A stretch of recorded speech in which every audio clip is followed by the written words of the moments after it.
पधार रहे हैं।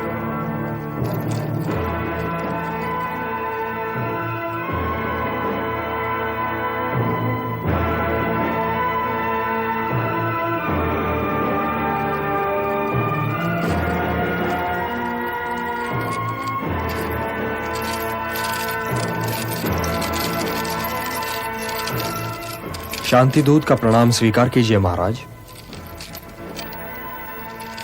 हे वासुदेव, स्थान ग्रहण करके मेरी राज्यसभा का मान बढ़ाइए। स्थान ग्रहण कीजिए वासुदेव। प्रणाम पितामह।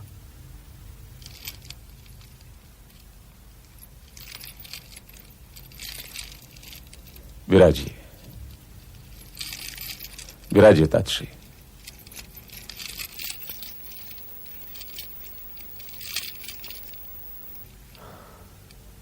हे वासुदेव, अब ये बताइए कि आप मेरे अनुज पुत्रों की ओर से क्या प्रस्ताव लाए हैं। हे महाराज, गंगापुत्र भीष्म को प्रणाम करने के उपरांत मैं ये निवेदन करना चाहता हूं कि मैं किसी की ओर से कोई प्रस्ताव लेकर नहीं आया हूं। मैं तो स्वयं अपनी ओर से आया हूं और अपना ही प्रस्ताव लाया हूं, परंतु यह विश्वास अवश्य दिलाता हूं कि जो कुछ मैं स्वीकार कर लूंगा उसे स्वीकार करने में पांडव संकोच नहीं करेंगे। हे महाराज, आप तो स्वयं ज्ञानी हैं और जानते हैं कि शांति कोई प्रस्ताव नहीं जिस पर वाद विवाद चले। शांति एक आवश्यकता है। युद्ध में पराजय तो एक ही की होती है, किंतु दोनों ही ओर से लड़ने वाले योद्धा वीरगति को प्राप्त होते हैं। इस राजसभा में गंगापुत्र भीष्म जैसे ज्ञानी और महात्मा उपस्थित हैं। कृप और द्रोण जैसे आचार्य विराजमान हैं। योद्धाओं की जो भीड़ इस राजसभा में है वो आज कदाचित संसार की किसी और राजसभा में नहीं है, और इसीलिए इस राजसभा का दायित्व भी सबसे अधिक है। यदि युद्ध हुआ तो महात्माओं और योद्धाओं का यह जमघट निस्संदेह ही बिखर जाएगा महाराज, निस्संदेह ही बिखर जाएगा। हे महाराज, यदि ऐसा हुआ तो इतिहास उन सारे आंसुओं का उत्तरदायी आपको ठहराएगा जो इस महायुद्ध के उपरांत बहाए जाएंगे। हे नरेश, आप भरत के वंशज हैं। आपके पास धर्म की धरोहर है, मर्यादाओं का निक्षेप है, इतिहास की थाती है। आप न्यासधारी हैं, और आप जैसे न्यासधारी के होते न्यास का अपभंग नहीं होना चाहिए महाराज, न्यास का अपभंग नहीं होना चाहिए।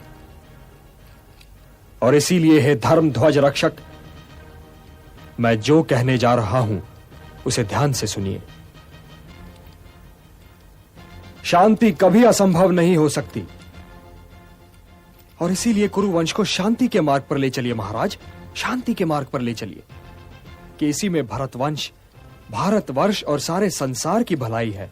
इतिहास गंधार नरेश शकुनी से यह नहीं पूछेगा कि इन्होंने द्यूत क्रीड़ा में कपट क्यों किया था, क्योंकि वो कपट आपकी सभा में हुआ था महाराज। इतिहास युवराज दुर्योधन से भी यह नहीं पूछेगा कि इन्होंने भरत कुल वधु को भरी सभा में क्यों घसीट बुलवाया। इतिहास ये भी आप ही से पूछेगा महाराज, क्योंकि दुर्योधन आपके युवराज हैं। इतिहास दुशासन से भी यह नहीं पूछेगा कि इन्होंने दुर्योधन के कहने पर भरत कुल वधु द्रौपदी का वस्त्र हरण करने की असभ्यता क्यों दिखाई। इतिहास इसके लिए भी आप ही को दोषी, आप ही को उत्तरदायी ठहराएगा महाराज, आप ही को उत्तरदायी ठहराएगा। इसलिए यह जान लीजिए कि शांति का कोई विकल्प नहीं है। युद्ध तो कदाचित कोई नहीं चाहता केशव। यदि कोई युद्ध नहीं चाहता पितामह, तो फिर यह कदाचित क्यों? कदाचित ये तो आप भी जानते हैं पितामह, और मैं भी, कि युद्ध चाहने वाले इधर भी हैं और उधर भी। इसलिए आज कदाचित जैसे शब्दों को इस राज्यसभा से निकाल दीजिए पितामह, क्योंकि कदाचित जैसे शब्दों की छाया में शांति की बात नहीं हो सकती।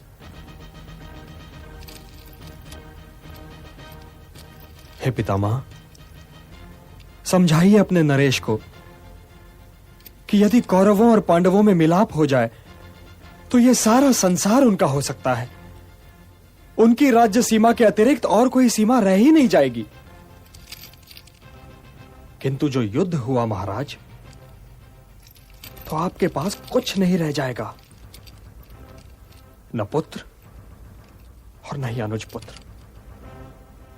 क्या पता आपको किस किस के शव पर रोना पड़े महाराज, किस किस के शव पर रोना पड़े।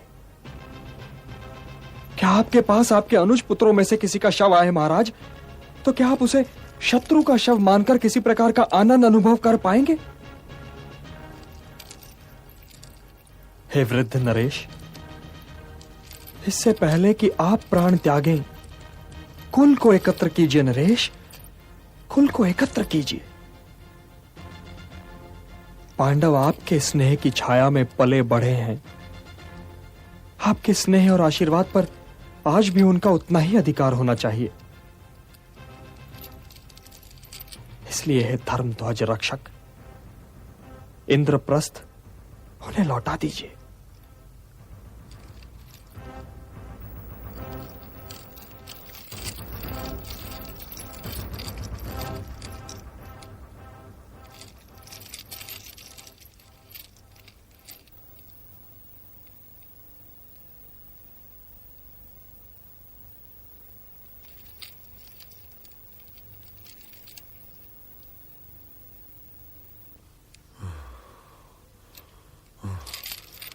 वासुदेव, मुझे यह शांति प्रस्ताव स्वीकार नहीं है।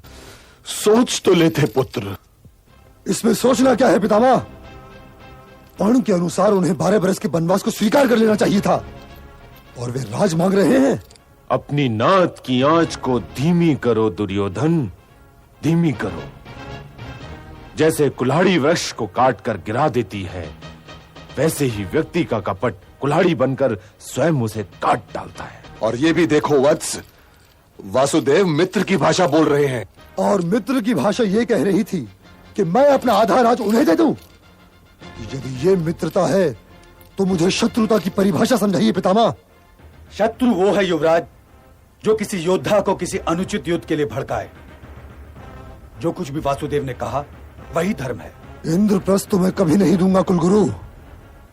हाँ, यदि वासुदेव के पास कोई और प्रस्ताव हो तो मैं उस पर विचार कर सकता हूं। आप लोग दुर्योधन के शुभचिंतक हैं, इन्हें समझाइए, क्योंकि भरत वंश के भविष्य को इस नासमझ योद्धा की महत्वाकांक्षा पर बलि नहीं चढ़ाया जा सकता। और यदि प्रस्ताव ही का प्रश्न है युवराज, तो मेरे पास एक और प्रस्ताव भी है। यदि दुर्योधन इंद्रप्रस्थ रखना चाहे महाराज, तो अवश्य रख लें। मैं पांडवों की ओर से 5 गांव मांग रहा हूं। अविस्थल, वरकास्थल, मकांदी, वारणावत और एक और कोई गांव। केवल 5 गांव। हे नरेश, यदि आप ये 5 गांव भी दे दें तो पांडव उन्हें पाकर संतुष्ट हो जाएंगे। 5 गांव, और वो भी उन पांडवों को? मैं उन पांडवों को सुई की नोक जितनी भूमि भी नहीं दूंगा।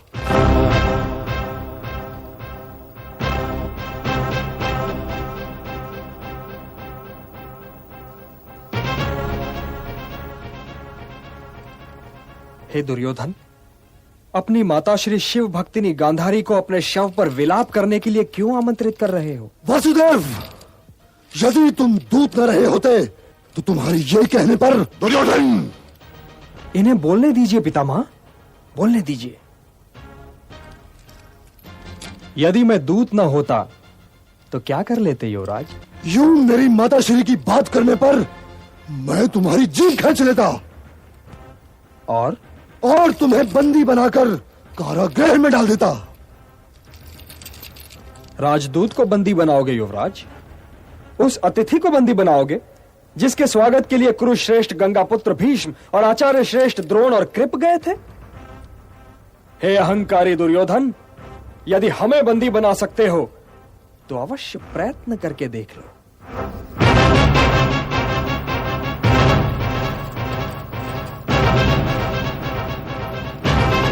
सैनिक, इस ग्वाले को बंदी बना लो।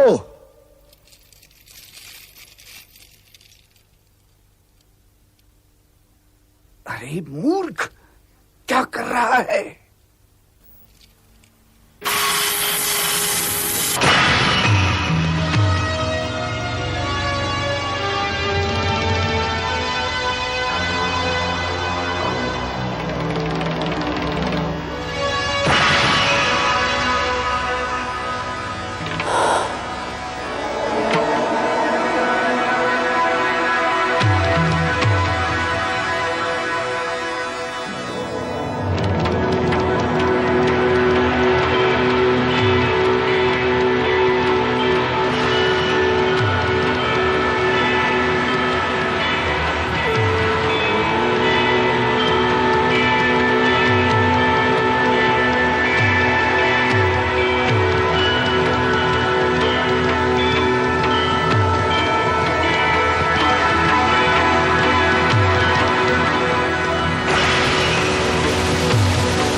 विश्व रूप दिखला रहे विश्वंभर भगवान,